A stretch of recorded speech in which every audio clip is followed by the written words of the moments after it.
feelings which the other might not be aware of. So I think it could be in the right hands an aid to therapy. Not everybody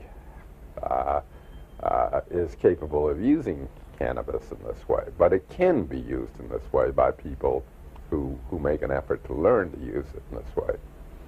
Obviously, Western society fails to offer guidance on how to use marijuana beneficially. I've seen many people who use marijuana addictively, many people who use it all the time, and I think get very little effect out of it. I see people who smoke it and get groggy and doped out. The real problem is that people do too much.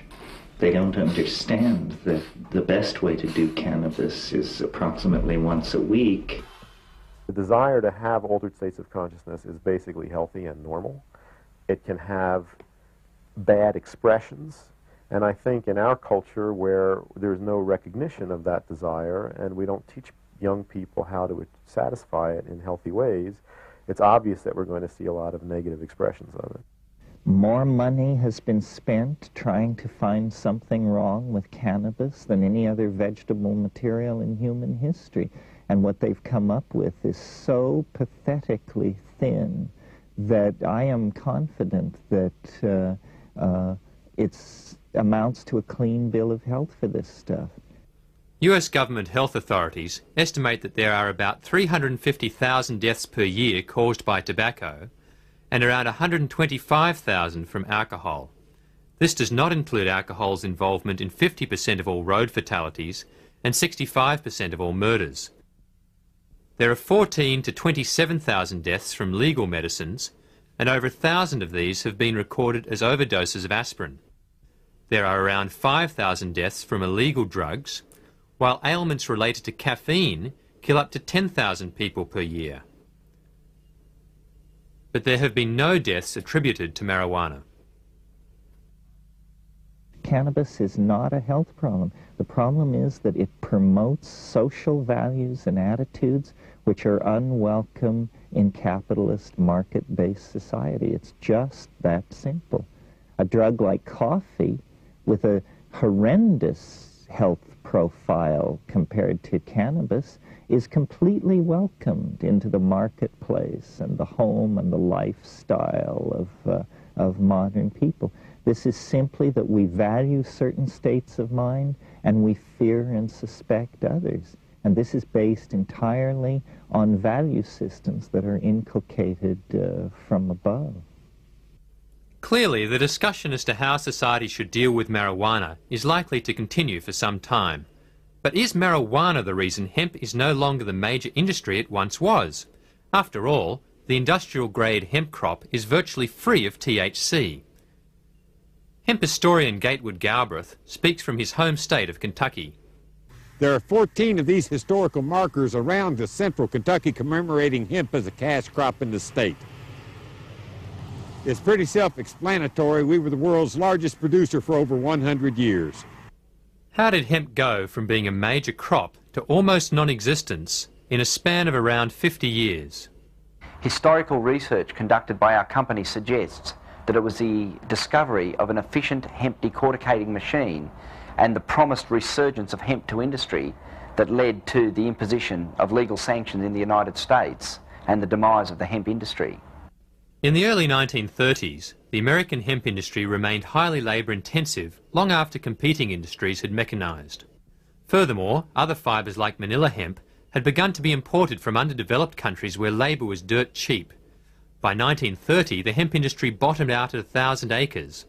But hemp technology finally caught up, and the crop expanded to 14,000 acres in the next 7 years. Hemp was poised to become the new billion-dollar crop, as reported in popular mechanics and mechanical engineering magazines written in early 1938. A factory in Illinois had begun producing fine bond paper from hemp fibre. Hemp with its high cellulose content could also now be made into, quote, more than 25,000 products ranging from dynamite to cellophane and all manner of plastics. But in the mid-30s, DuPont Chemicals patented processes to make nylon and plastics from oil and coal.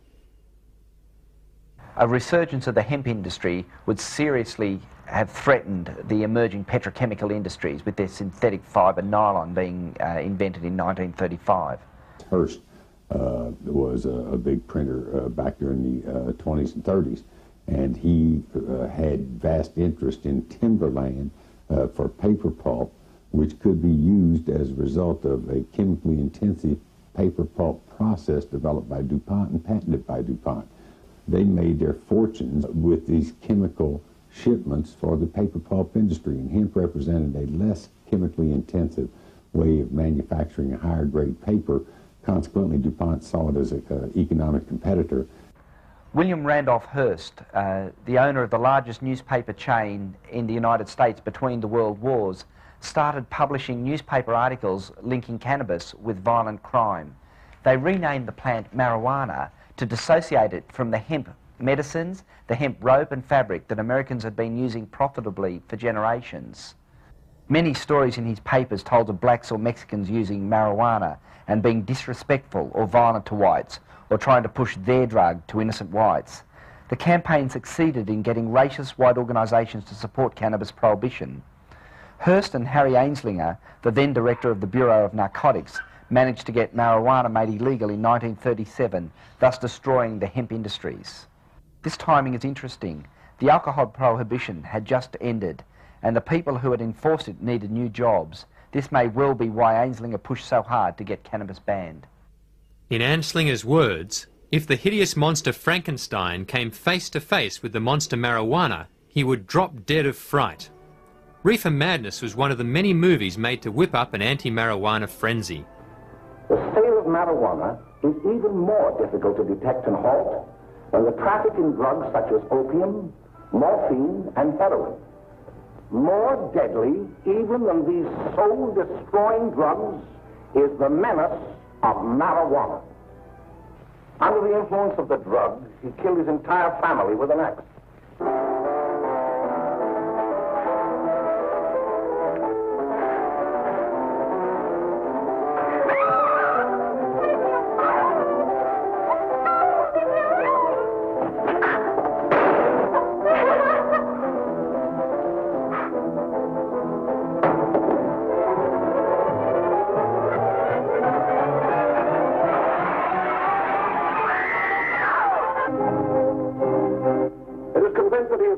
Incurably insane, a condition caused by the drug marijuana to which he was addicted.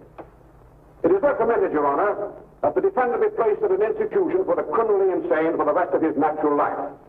The prohibitionist mentality was abhorred by our founding fathers and by Lincoln and by every other great leader in America. They never had the power to prohibit, but they soon gave themselves the power to tax. The laws which outlawed marijuana were not prohibitive criminal statutes. They were tax acts. The 1937 Marijuana Tax Act, where an ounce of marijuana was taxed at $200. It was selling on the streets for $1. At that time, congressmen voting on this piece of legislation were not aware that marijuana was hemp, cannabis hemp, that country had been using profitably for centuries. The hemp prohibition was initiated by American petrochemical companies in the 1930s to destroy the economic potential of hemp. It has nothing to do with the chemical effects of cannabis drugs or their perceived danger. It's a blatant case of industrial espionage to remove competition from evolving petrochemical substitutes for superior natural fibres. This was why the prohibition was brought in 1938, and this is why the prohibition is maintained. Despite hemp being a major fibre crop in America and the world last century, mention of hemp